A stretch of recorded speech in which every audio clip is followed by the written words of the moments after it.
Marxism was a product of the initial period of capitalism, when productivity was low and science was underdeveloped.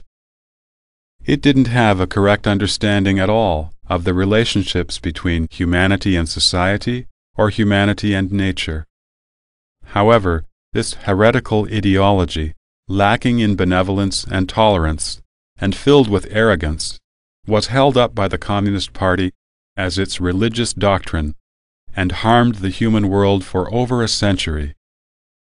From Lenin's theory of violent revolution to Mao Zedong's theory of continuous revolution under the dictatorship of the proletariat, to Jiang Zemin's three represents, the Communist Party's history is full of such heretical theory and fallacy. Although these theories have caused endless disasters in practice, and the fact that they are self-contradictory, the Communist Party still proclaims that they are universally correct and forces the people to study and accept its doctrines. Eliminating dissidents is the most effective means for the evil cult of communism to spread its doctrine. Because the doctrine and behavior of this evil cult are too ridiculous, the Communist Party has to force people to accept them, relying on violence to eliminate dissidents. After the Chinese Communist Party seized the reins of power in China, it initiated land reform to eliminate the landlord class. It initiated socialist reform in industry and commerce to eliminate the capitalists.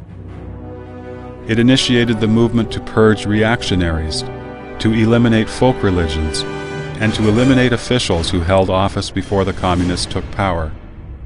It initiated the anti-rightist movement to silence intellectuals, and it initiated the Cultural Revolution to eradicate traditional Chinese culture. The CCP was able to unify China under the evil cult of communism and achieve a situation where everyone read Mao's Little Red Book, performed the loyalty dance, and, as the saying goes, asked for the party's instructions in the morning and reported to the party in the evening.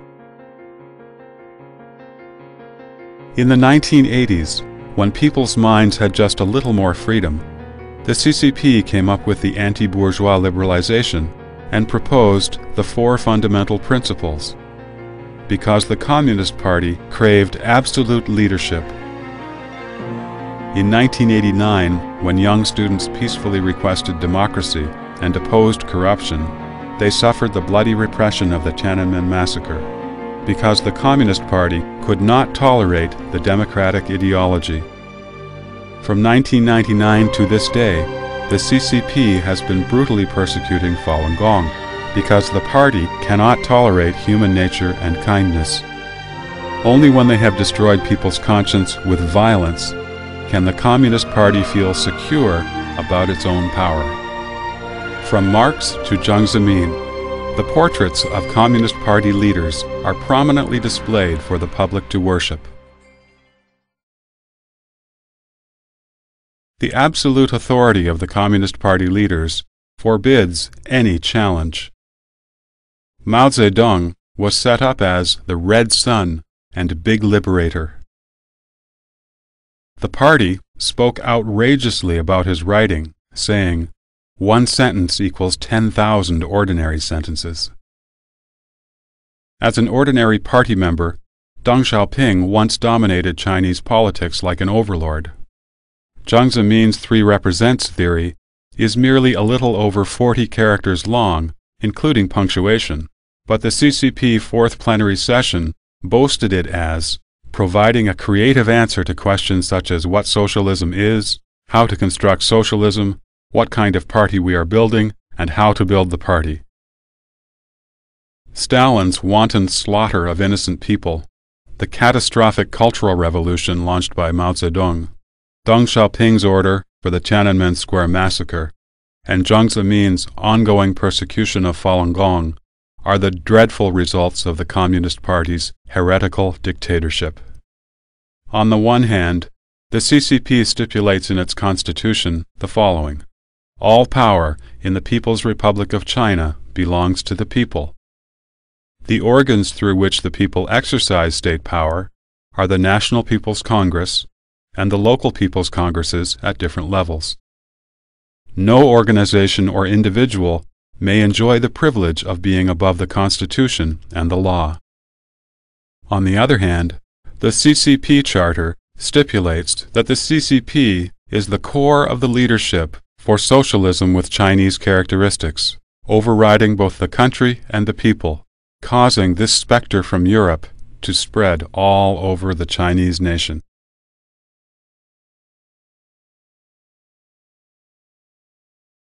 The organization of the Communist Party is an infiltration that penetrates all levels of the government in every village and city street.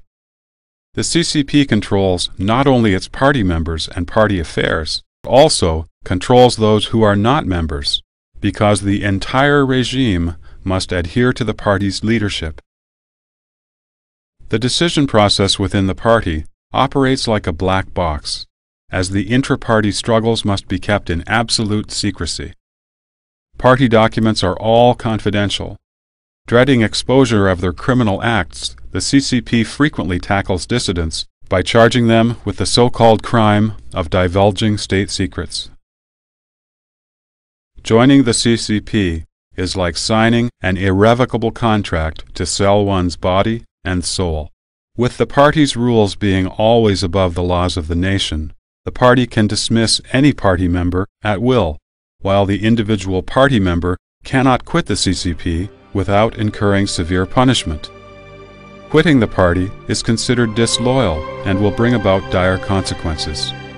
During the Cultural Revolution, when the CCP cult held absolute rule, it was well known that if the party wanted you dead, you could not live. If the party wanted you alive, you could not die. If a person committed suicide, he would be labeled as dreading the people's punishment for his crime, and his family members would also be implicated and punished. At their regular meetings, members of the Communist Party must criticize themselves and others.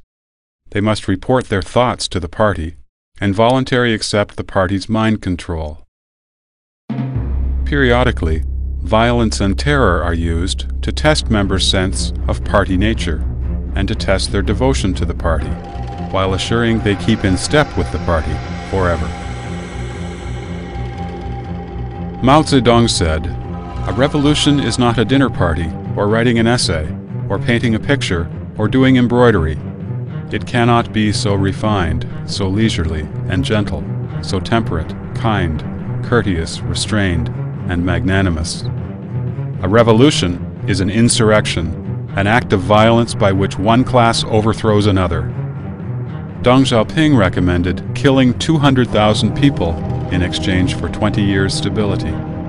Jiang Zemin ordered, when talking about Falun Gong practitioners, destroy them physically, ruin their reputation, and bankrupt them financially. The CCP promotes violence and has killed countless people throughout its political movements. It educates people to treat the enemy as cold as the severe winter. The CCP makes an exhibition of heroic examples to encourage young people to sacrifice for the party. At the end of the 1970s, the CCP launched a war against Vietnam along the Chinese-Vietnam border in the name of self-defense. Tens of thousands of Chinese soldiers sacrificed blood and life for this struggle between the communist parties. Their deaths had in fact nothing to do with territory or sovereignty. Nevertheless, several years later, the CCP memorialized the senseless sacrifice of so many naive and bright young lives in the song, "Heroism Stained with Blood." 154 Chinese martyrs died in 1981, recapturing Mount Pha in Guangxi province. But the CCP casually returned it to Vietnam after China and Vietnam surveyed the boundary.